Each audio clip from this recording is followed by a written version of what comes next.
Everyone's on? Margaret and Jim Orban are the only two that we don't have. Mark, before you get started, because I'm on an iPad, I only have 9 things. Can you get more? It's not a computer, it's an iPad. Anthony, do you know? No, You're live. have to scroll. At some point, you have to scroll. You get pages with so many on a page. Now, Nick, on the iPad, Okay. I'm not on the iPad right now, but I'm working off of it with the agenda. But my iPad, in the upper left-hand corner, it gives you the option to hit more boxes. Do you have a couple of boxes on your left, on your iPad? It says switch camera or switch active speaker. That's all it says. It doesn't up in the corner say full screen? We're live now.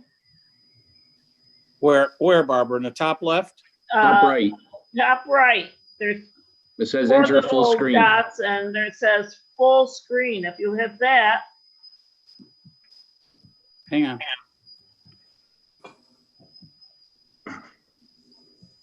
Mark, you're ready to go. Okay.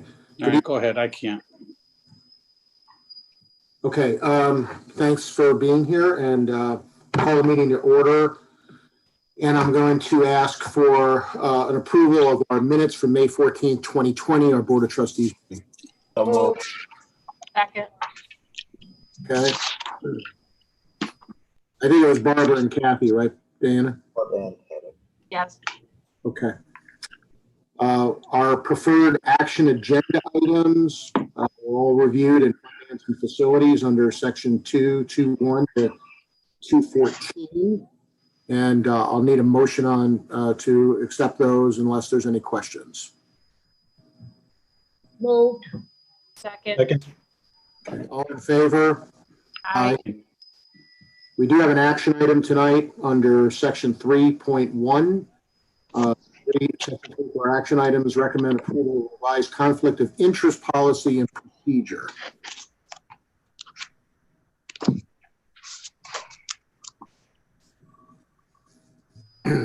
So we'll need a motion on that. So moved. Second. Okay, all in favor? Aye. Aye. Aye. And then we'll go to our president's report. Okay, thank you, Mr. Chair. The big news, of course, for this time is we still don't have the guidelines or the requirements from the reopening fall. That SUNY continues to review our plans. I guess they're getting close to having guidelines, according to a conference call I was just on. It didn't really hear anything. It was last minute call. They asked us all to be on. I guess it was mostly for the PR folks, but it wasn't really a whole lot of new information. And I guess they will be trickling out approvals of the campus plans. SUNY's original plan, at least the chancellor wanted to have us all be on the same page as far as reopening, but it isn't going to happen that way. I guess no surprise there. As people get their plans approved, we'll be able to announce formally what we'll be doing in the fall. We've been announcing our plans for weeks, but they're just plans at this point. So the uncertainty will continue. They made it a priority to review the state ops first. Got to live with it, I guess.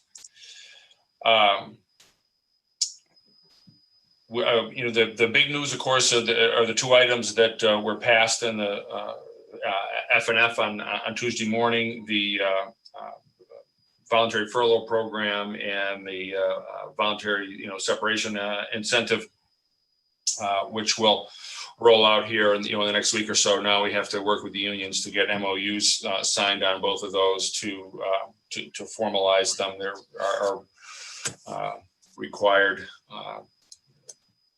areas to bargain. They've asked a number of questions along the way, so we should be very close in working with them starting tomorrow morning. Bob finished review of one of them I'm not sure which, and we're waiting on the other, so we can get going with the one that Bob has returned to us. Good news on the SUNY front. I don't know how much cable television you watch, and I don't know if it's other than cable television, but I've seen a few of the ads from Stay Near, Go Far, which is a statewide SUNY-driven campaign to attend a SUNY community college. I've seen some of the ads on cable television. They're quite well done. It's also a social media campaign, as you would imagine, that goes along with it. We've had a number of inquiries as a result of that campaign. I don't know what the number is today, but we've had several. It's the first time SUNY's done anything like this, and they're using a very top-notch advertising firm, and it's first-rate stuff that's going around. So we'll see. I think we'll see a lot more action after the schools graduate here in the next 10 days or so. And I think a lot of families are playing wait and see. Some will probably play wait and see until August, and see what's going on. There. But I think we'll see more activity once we get past the graduations. You're all aware that we cut in county funding $550,000. We worked with the county through the formula so that we wouldn't be triggering maintenance of effort in that process. So we're pleased, at least, with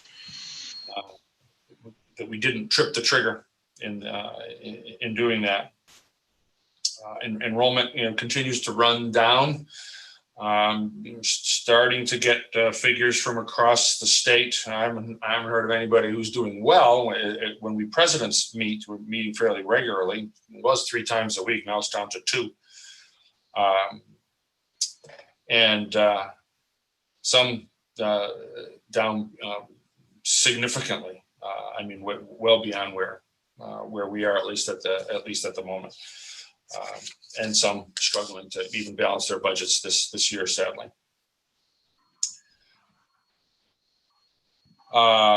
Regardless of, I heard a little more talk today, and I was on a national call with community college presidents. I heard a little more buzz today about federal stimulus, maybe around 3, and on that call.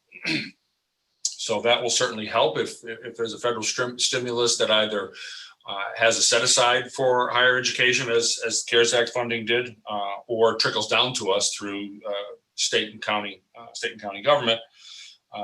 However, as you know, we were in the process of downsizing even before COVID hit due to our enrollment challenges across the state. So, no matter what, even if the feds do step up, it's certainly not going to make us whole. It will help soften the blow, but it's not going to make us whole. We're going to have to continue with all of our initiatives to plan for a much leaner fiscal 2021 than we've seen in a long time.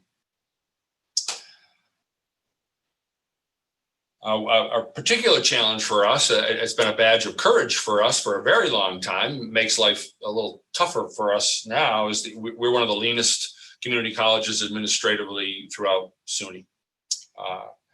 So that when you reach a time like this, it becomes even more of a challenge to cut in that area. We're in the top 5, or the lowest 5 for what we spend on administration at the college, which we've always been very proud of.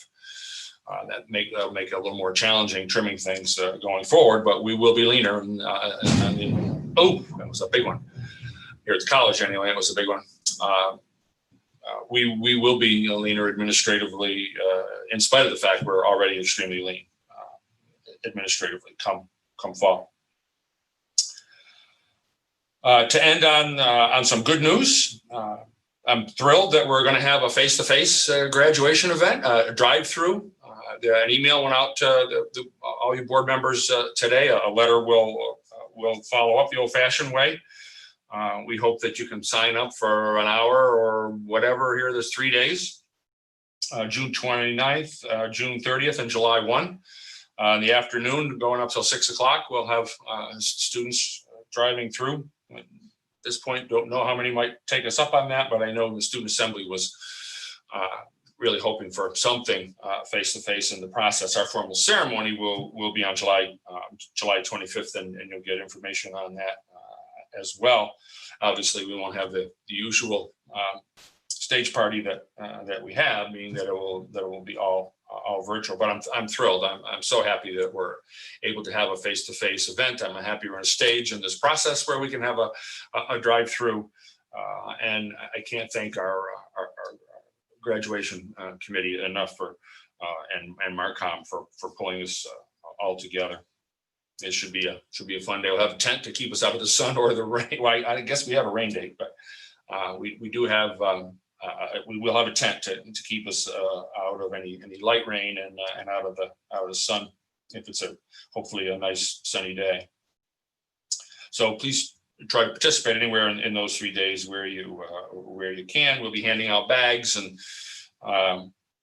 wear your gloves, and we'll be doing fist bumps, I guess, as they come through. I don't know about pictures with social distancing, probably won't make a whole lot of sense. But we certainly will have pictures of the drive-through.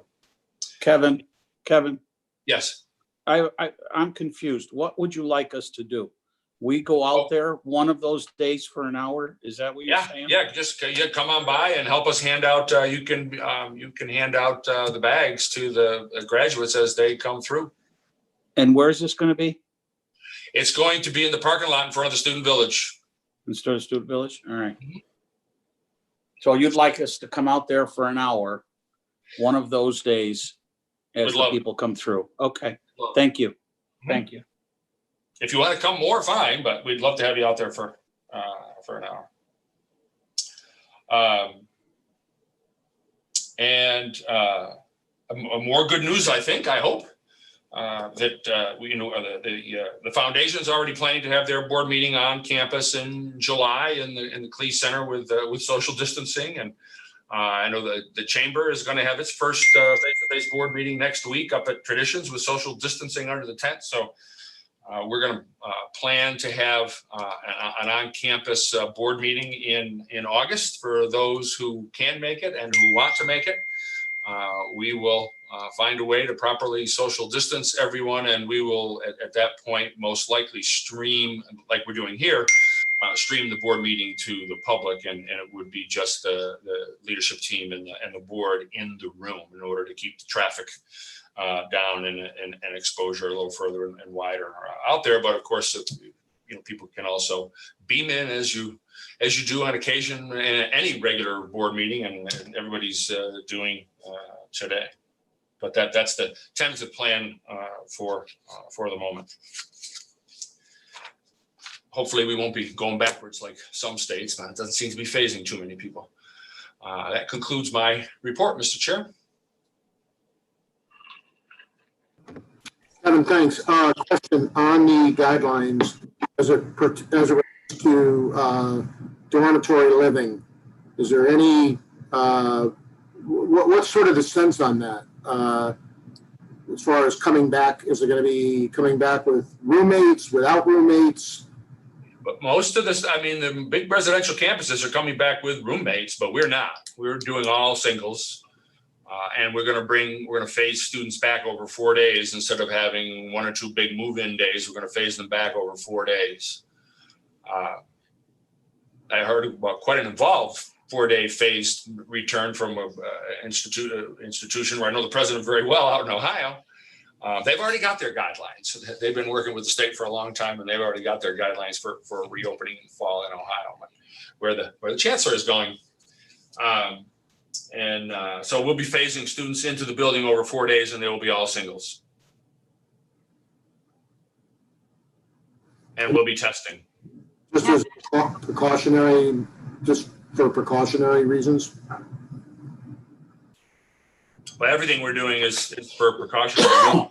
Obviously, that reduces our capacity by 100, so that's a big financial hit, which will also impact 100 FTEs.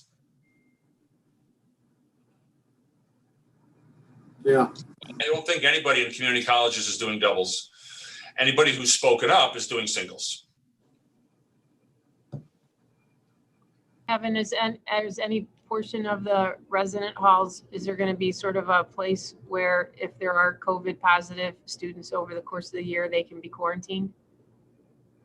Right now, the plan is to quarantine them in their room. Okay. Now, as rooms open up, then, then that could change. Yep. It's interesting.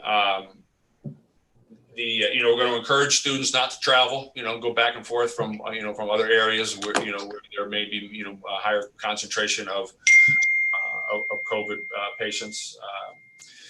And that's pretty much across the board. That's what I'm hearing all across the country, discouraging students from traveling home on weekends or whatever, holidays, what have you. And the difference of opinion in public health. Some public health officials are saying best to just keep the students right there and quarantine them. In other areas, other public health in other counties, other states, they're saying send them home if they test positive. Who knows what the right answer is?